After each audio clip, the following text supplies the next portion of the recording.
On July 22nd, 1916, in San Francisco, there was a parade to be held that afternoon.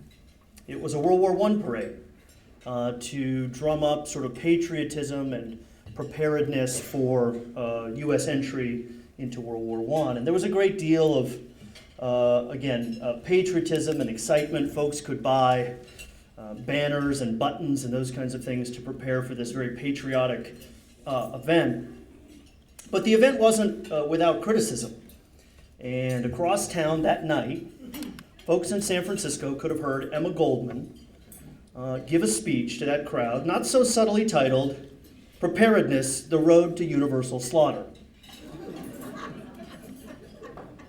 She never got to give that talk because when the parade happened, right around 2 p.m., about 50,000 people participated in the parade, a bomb exploded. And it killed about 10 people. And it became this much larger story about cracking down on kind of the American left and critics of the war and anarchists and so on. So Goldman was there in San Francisco with this message of critique of the war and preparedness. But a few years earlier, she had come to Butte, Montana in 1908 and gave a speech at the auditorium there. And she juxtaposed herself with this kind of image of the American anarchist. She said, "The devil is even more misrepresented and misunderstood than the speaker of the evening," meaning her. "He has been misrepresented and misunderstood longer. The anarchist is dangerous to society, not because he practices and preaches violence and dynamite, but because he makes you conscious of yourself. If a man disobeys the laws of society, then he is the devil." And so she was this kind of fiery figure amid this kind of moment in American history of great kind of turbulence. Capital and labor seemed at odds. War, of course, was imminent. And there were many on the left, including Goldman, who were some of the most prominent voices of that critique. Once called the high priestess of American anarchy, she, as many speakers did, crisscrossed the nation, speaking on behalf of anarchism, women's rights, against the war, against conscription, and much more. And I think these kinds of moments and these speeches and these talks, particularly in the American West and here in Montana, reveal a lot about this turbulent moment in American history. So I wanted today to kind of talk in two parts about what's happening here. First, maybe talk a little bit about Goldman and the contexts of anarchism and American anarchism, because it's really important. And then the second part is to kind of think about these on-the-ground visits to Montana, which I've been able to start to piece together a little bit. She came to Montana at least 15 times between 1908 and 1914. So who is Emma Goldman? A name maybe some of you, I hope, know. She was certainly one of the most recognizable faces in the American left, for sure, or of the American left. She was the product of Lithuanian parents who had immigrated to the United States in 1885. Her parents were Orthodox Jewish, and herself as well. And it didn't take her long to kind of observe American society and get very interested in the laboring classes, the marginalized, and so on. And she very quickly kind of turned radical talk and language and so on into action. For example, in October of 1893, she got thrown in jail for the very first time. And this was in New York City for inciting a riot. And so it wasn't her last time as well. She ended up spending 10 months incarcerated, and this always surprised me, released for good behavior, which I have a hard time believing. But when she got out of jail in 1893, she was really starting to become one of these real figures in American anarchism and in the American left, for sure. She published an account of her time in prison, and she started to embark on her very first national speaking tours. And she had been giving these speeches in part because, and interested in anarchism, because she had met this character, who I just put up here, because he's really interesting. His name is Johann Most, and he was one of the founders of American anarchism. They befriended one another in New York City in the 1890s, and so Most was sort of an ideological mentor for her. They actually published a book together called Anarchy Defended by Anarchists, and that came out in 1896. So right around this kind of period of the 1890s, she started to make herself well known and embark on some of these speaking tours, and the press would dub her the prophetess of the Reds, which I think is a nice title. But she had adopted this ideology of anarchism, and it's worth me saying a few things about what anarchism is. I say it, and you may shudder, that's fine.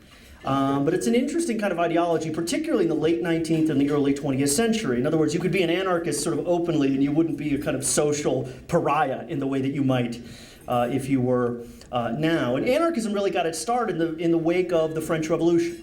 People were really concerned in the wake of the reign of terror and kind of centralized power and the kind of authoritarian ways that governments had sort of functioned in very surprising ways. And they were worried about strong centralized power maybe going astray or awry. And so even the Encyclopedia Britannica started to define anarchism in 1905, calling it a principle or theory of life and conduct which society has conceived without government. Harmony in such a society being obtained not by submission to law or by obedience to any authority, but by free agreements. So there was this kind of anarchist challenge in the late 19th century that was certainly kind of emerging. And the press recognized that it was becoming more popular to be an anarchist and to believe in these ideas of harmony and so on. Often considered in the press at the time, sometimes characterized as, quote, a man who spent his time exploding bombs. Anarchists were much more complex than that. And that was an image that started to appear in the press, and it didn't always hold true. There were all kinds of European anarchists who influenced American thinkers. There's no test. A slide like this always makes people nervous. But these are really interesting thinkers in Europe who had informed American anarchism. Proudhon, Bakunin, and Kropotkin, all interesting characters. But the part you really have to know about anarchism and this kind of transnational idea that's coming to the United States is the idea of propaganda of or by the deed, which Goldman would have really ascribed to. It came from an Italian anarchist, Carlo Piscane, who proposed that there needed to be kind of these moments to wake up the masses, laborers in other words, or otherwise. In other words, some kind of act, a bombing like in San Francisco, an assassination, something like that, that might prove the real moment to inspire radical change. So it's a really kind of interesting ideology, and if you know anything about American and certainly world history, you know that there's a string of assassinations that happens in the late 19th century. A number of European monarchs and so on, German Emperor Wilhelm I, the King of Spain, Alfonso XII, Italy's King Umberto, and the Russian Tsar Alexander II. And so anarchism was a very vibrant and certainly clearly in the minds of many Europeans, and it seemed like it was coming to the United States. To bring it back to Goldman, of course, the assassination of William McKinley in Buffalo, New York in 1901 drew great attention to American anarchism and also to Emma Goldman. Of course, it was the act of Leon Czegłosz, right, this Polish anarchist who committed the deed.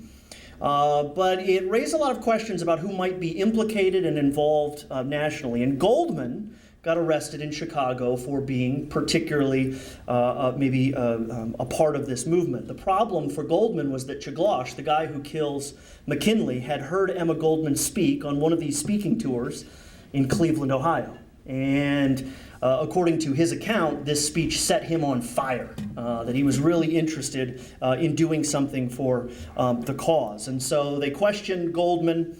She was brought in by Chicago police and interrogated for her involvement.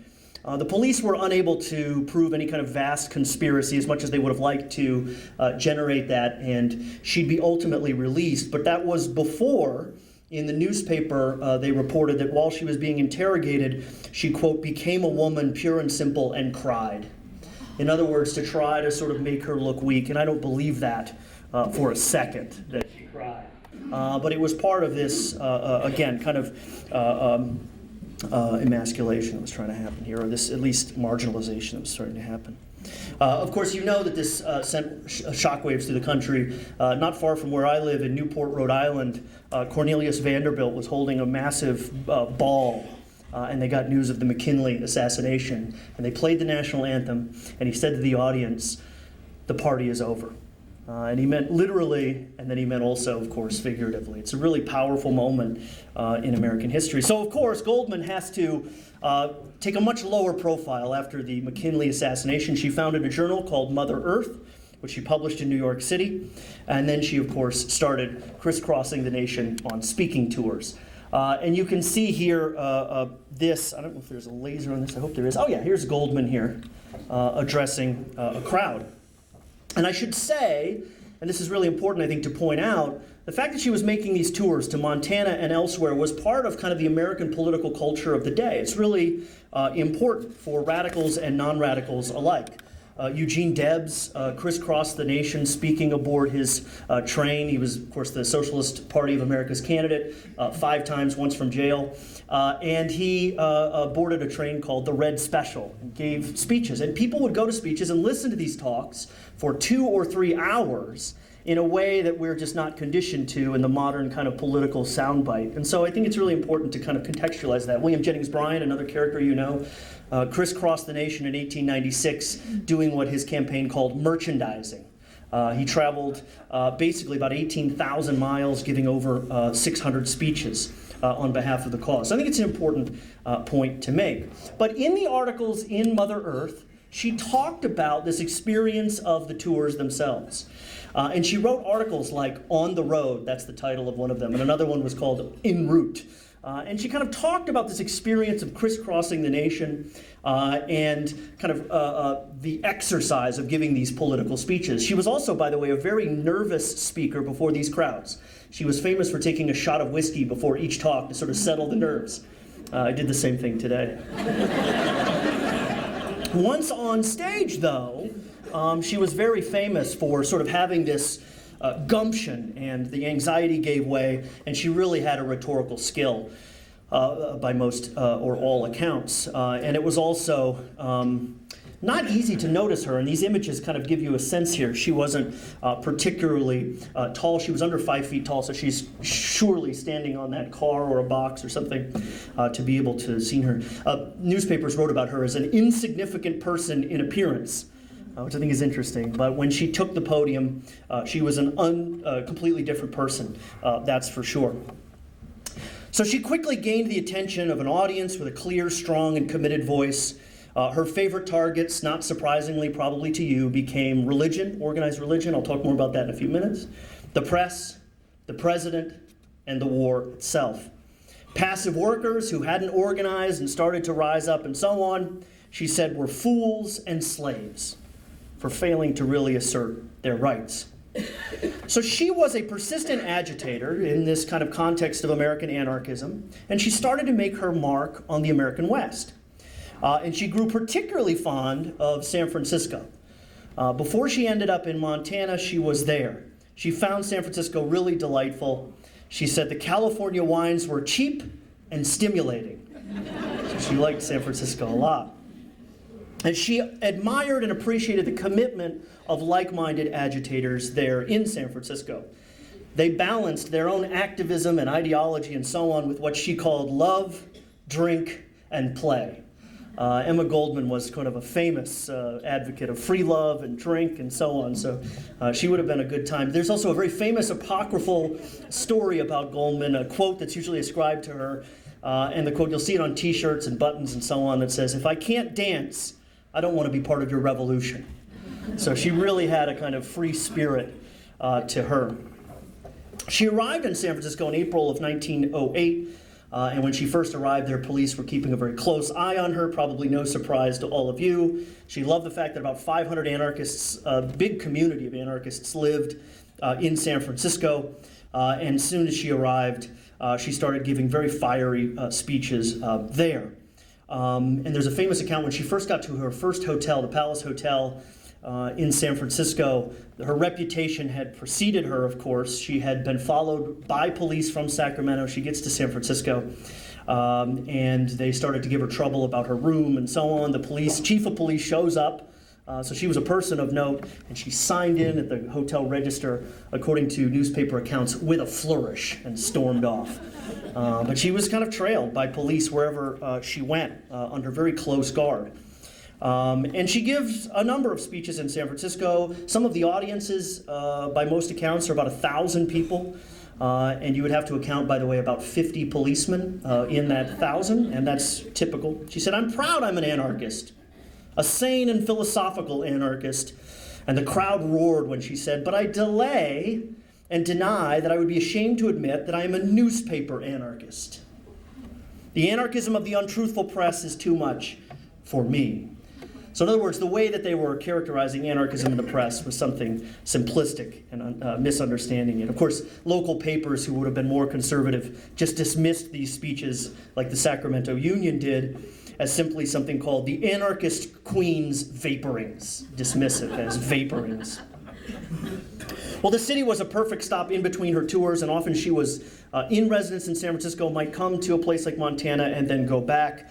I'll tell you one more quick story. A friend of hers rented her apartment in San Francisco for her, and she said, "Oh, there's going to be this anarchist woman," and they said, "Well, as long as she doesn't practice in the apartment, it's all right."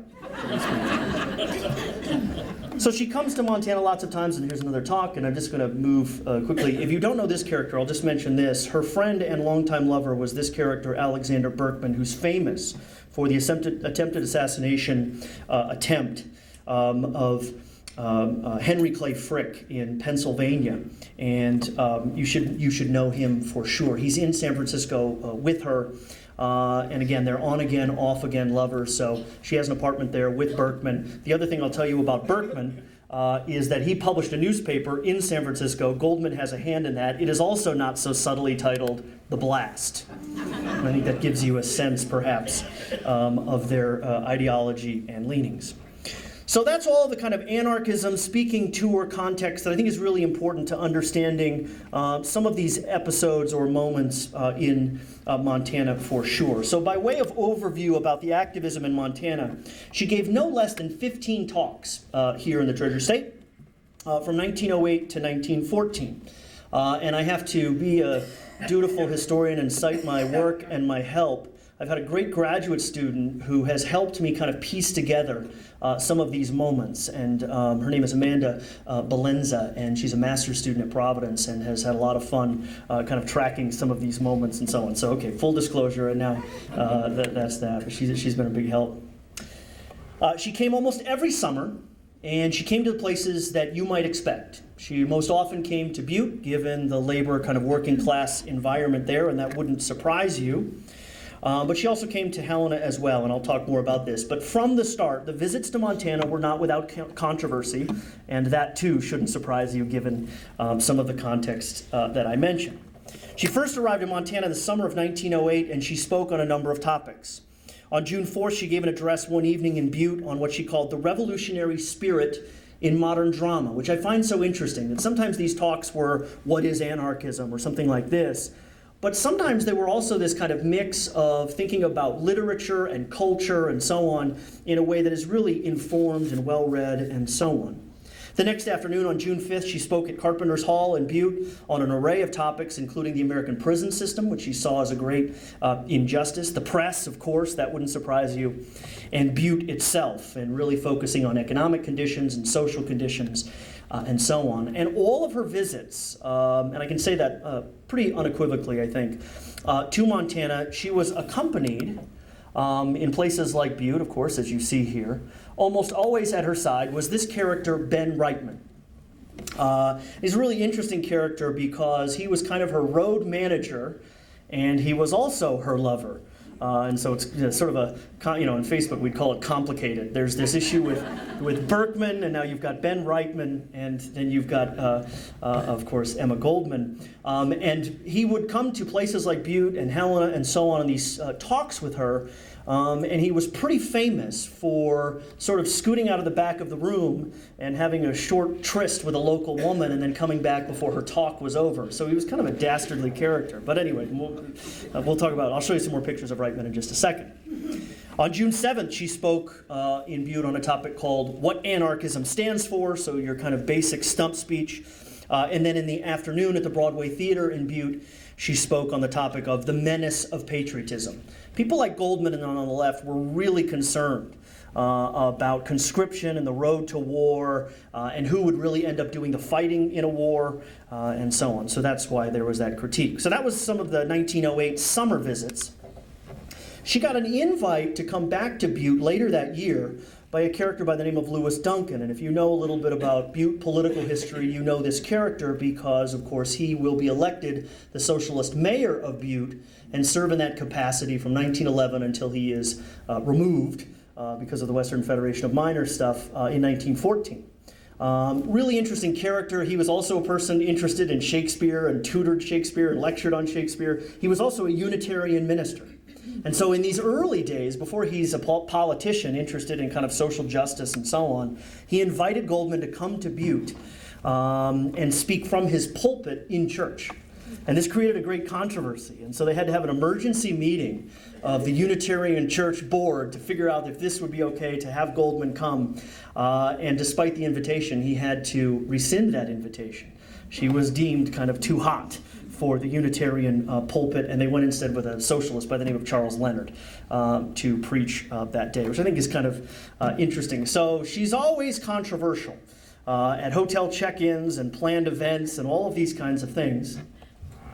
And these events in Helena became more and more intense and complicated. Also, around this time, she got another invitation, and there was a West Coast manager that she had in addition to Reitman, and I don't know if there was any romance here, by the way, but a guy by the name of Alexander Hoare, Horrr, who oversaw a lot of these visits and so on. And he was working with folks in Helena for her to speak at the Electric Hall, June 22nd and June 23rd. But there was a planned event on June 24th that became particularly controversial. Montana socialists had invited her to come and engage in a debate, a public debate, between her and some of the leaders of the Montana Socialist Party. In fact, the person that she was to debate was this woman, Ida Crouch-Hazlett. Really interesting character. She was one of the editors of the Montana News, which was a socialist paper out of Helena, and had recently found herself in hot water because her and another party member couldn't account for about $550 of the newspaper. And so she was kind of reprimanded for that, and already a controversial figure. But they were to have this public debate in Helena and at the city auditorium.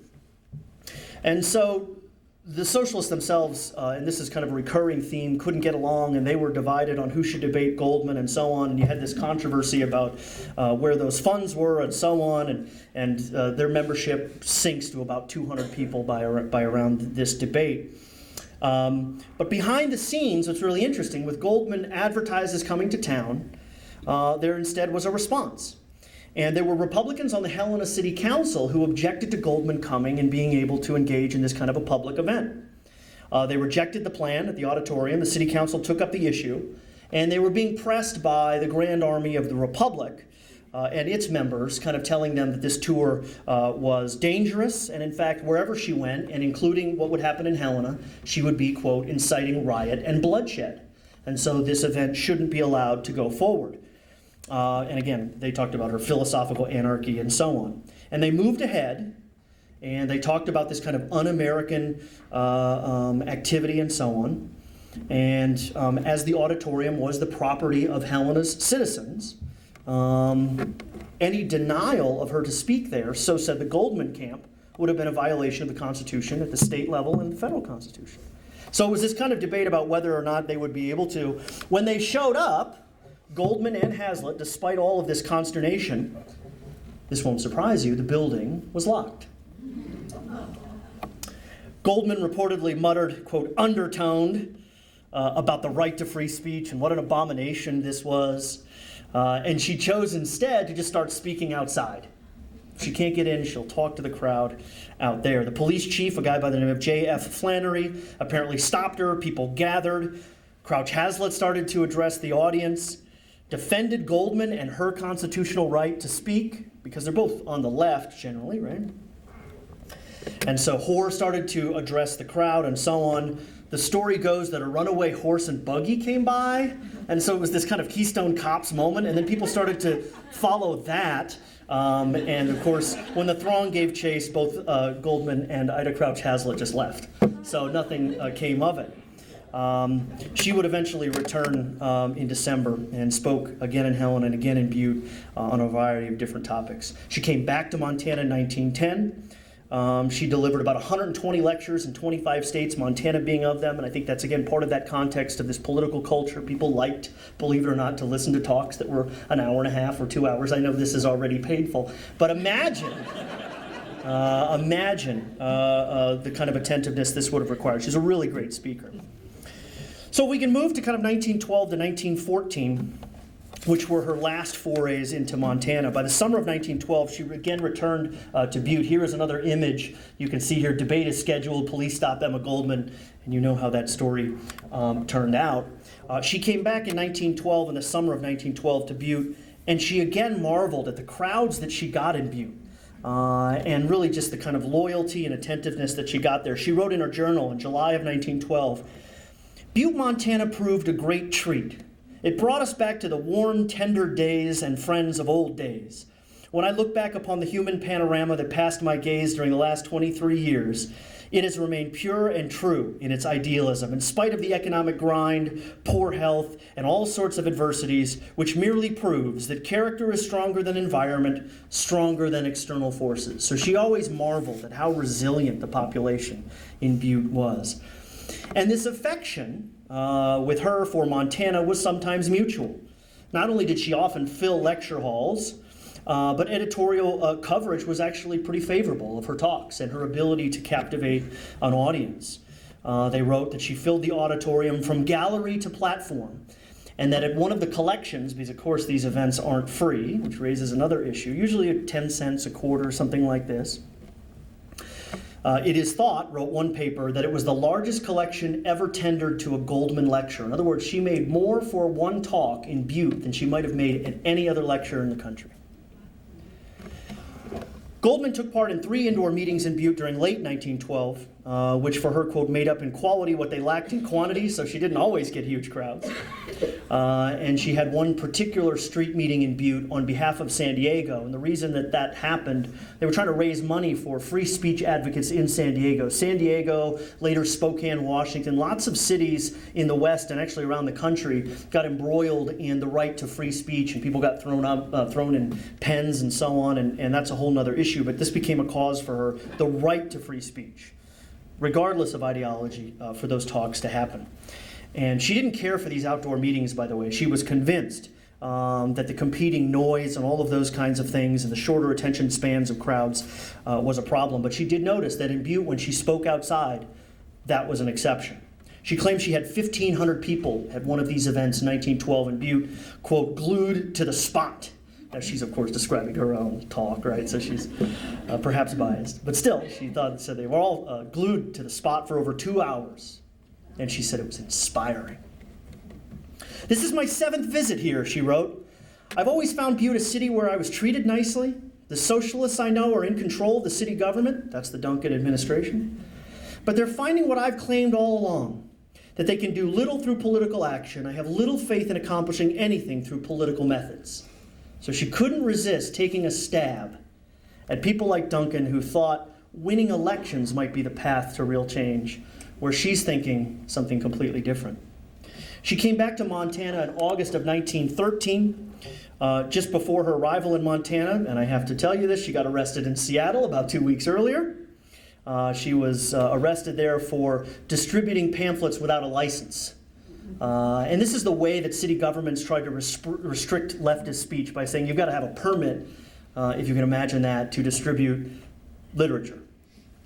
So she was arrested there. So in Montana this time, in 1913, she spoke on a number of topics. The growing danger of the power of the church. It was the same lecture that she had given in New York at the Women's Trade Union League not long before this, and so we have text of some of this speech and so on. But she got really interested in the power and influence of organized religion, particularly the church, meaning the Catholic Church. And this stemmed from a Spanish theorist by the name of Francisco Ferrer. And a lot of these anarchists were particularly well read about all of this stuff, and he was a communist who was often very critical of the church in Spain and so on. He was ultimately executed in 1909, but he loved to talk about the evils of the church, and Goldman was inspired on that topic for sure. She talked about the growing power of the church, again, as the title of the talk, and she liked to talk about this kind of commodification of religion. And how it had become a business almost, instead of more than spirituality. In response to this, a local minister by the name of Reverend Frank Hopkins scathingly denounced these attacks on organized religion in general, notably saying this, that according to the enemies of my creed, I'm a fool. I'm willing to admit it. I have no use for Emma Goldman or her teachings. So don't think that there wasn't, of course, pushback to Goldman. And it is worth noting this too, and this happens a lot in the press and so on, that as a radical Jewish immigrant, if we're talking about the issue of religion, she was often the scourge of conservatives and the press, sometimes in very explicit ways. The New York Sun wrote about her, for example, and described her as shrewd, who for many years has made anarchy a well-paying profession. And if you read these kinds of comments closely, you'll start to see this kind of strain of anti-Semitism. The article further spoke of her, quote, money-grabbing proclivities. And in 1916, she chaired a meeting of what was a number of leftist causes in New York, and the New York Times dubbed them socialists, anarchists, and other ists. Very dismissive. One of the observers said they, quote, talked in Yiddish as they critiqued the war. And that was important for them to mention, for obvious kind of discriminatory reasons. Well, the following summer, during August 16th to August 19th, 1914, she again came back and had 5 more trips and visits to Butte. By the way, these pictures all look very similar, but I promise you that they're actually a little different. One, she's got her hand like this. One, she's got like this. So if you think Johnson's cheating, I promise that I'm not. Is this in Butte? No. Thank you for asking that. Full disclosure, no. And one of the problems is that you can't find a lot of accounts of this because anarchists sometimes don't have like meeting records, and that wouldn't surprise you. And often the photos are pretty limited too. So yeah, thanks for asking that. This is kind of just to give you a sense of what these might have looked like. 5 more meetings in Butte on one last trip, as I mentioned. And by this point, the real, and of course the conference theme, the real target for all of this became ultimately the war itself and critiques of the war, because that was really a central issue. And you saw that critique come out in San Francisco. And that is a continual point of contention for the American left. They were particularly concerned about this notion of, quote, preparedness. And people like Teddy Roosevelt and Elihu Root and many others started to say in 1913 and 1914, the U.S. Army, which was woefully small, needed to be prepared and ready if the U.S. entered the war in Europe. And of course, as you all know, we don't enter the war until, of course, the year for this conference, 1917. But people on the left, like Goldman, were very concerned, because if you read your Marx carefully, you know that all wars are capitalist wars. And they will benefit the fat cats, say people like Debs or Goldman and so on. And the people who will do the fighting, of course, are the rank and file. They certainly are not the Vanderbilts and Morgans of the world. So preparedness was a real scourge for the left. And the other kind of subpoint that I would make about this is that when she's in Butte talking about preparedness and so on, she's very interested and very critical of the notion of conscription. Because if you're going to have a draft, it really hits home on who might be conscripted and forced into service. So she's very critical of this notion of preparedness. So she's now in Montana, and again, giving a number of speeches and so on. And she marveled, now this is in contrast to those speeches of 1908, where she was already sort of impressed. By 1914, she says, radicalism has grown beyond all bounds since those days, talking about Montana. When compared with some of the radical speakers and crack-brained spouters who've been haranguing the crowds in halls and streets cornered, I'm sorry, I'm going to restart that quote. You would think most professors can read, but sometimes we're not so good at it. This is a quote about Goldman, so let me just contextualize this better. I didn't say that. She had once been considered one of the nation's most, dangerous people. Now, the quote was, radicalism has grown beyond all bounds since those days of 1908. When compared with some of the radical speakers and crack-brained spouters who have been haranguing the crowds in halls and on street corners within the last year or two, Emma Goldman may be considered mild and harmless. So there's a real transition there from the early days of her reception to this period now where she's just sort of seen as a crack-brained spouter. And that's 1913, 1914. And the reason she's considered harmless is because the shine on the American left is kind of wearing off. And you can see here, this is one of these talks here for one of these later events. And in the center here, this is Reitman. And you probably recognize him. And Hoare, I think, is this guy here. I'd have to check that. But isn't this great? I mean, very few pictures to your question, but this one I was able to find an actual sign for the talk in Butte with Reitman front and center. But the shine had started to wear off, and the reason it had worn off, of course, is this patriotic movement toward World War I, which seemed absolutely, at this point, inevitable. And if you know anything about this kind of critique of the war, there starts to be a real concerted effort to start to crack down on leftists in lots of different ways. Maybe the most, of course, notable is that period of the Red Scare from 1919 to about 1921. And if you look at this kind of an image, you can see very clearly you've got Lady Liberty here being threatened by this European anarchist, whatever that means, with a bomb, of course, in his hand. And if you look at him, he sort of looks swarthy and so on, and there's lots of subtext to an image like this. So those who had opposed the war and conscription, like Goldman and Berkman and so on, found themselves in a lot of hot water. And because if you've read a little bit about the Red Scare, you've got the Alien and Sedition Act, or the Alien Act and the Sedition Act. Any kind of loyalty speech was deemed questionable. Those speeches could just be stopped, for example. And there are all kinds of accounts of people being critical of the Salvation Army or the Secretary of War, and these are people who, again, get thrown in jail for those kinds of really incendiary comments. And Goldman and socialist newspapers and so on, like the International Socialist Review and the Appeal to Reason and so on, a lot of those publications simply can't get mailed. So it absolutely means, by this point, the left starts to be deemed mild and harmless. So it's really important to understand. Alexander Berkman's paper, The Blast, was part of that. It's an amazing resource, and I've got all of them, and then it very curiously ends right around January of 1918. And there's no accident why, right? Because the government is suppressing leftist speech, for sure. So the Red Scare is really important, and it's really important for Goldman and Berkman. They're both deported. They're put on a boat called the USS Buford, and they are sailed to Europe with 249 leftists aboard. They called it the Soviet Ark. So it was this expulsion of troublemakers like Goldman, like Berkman, and so on.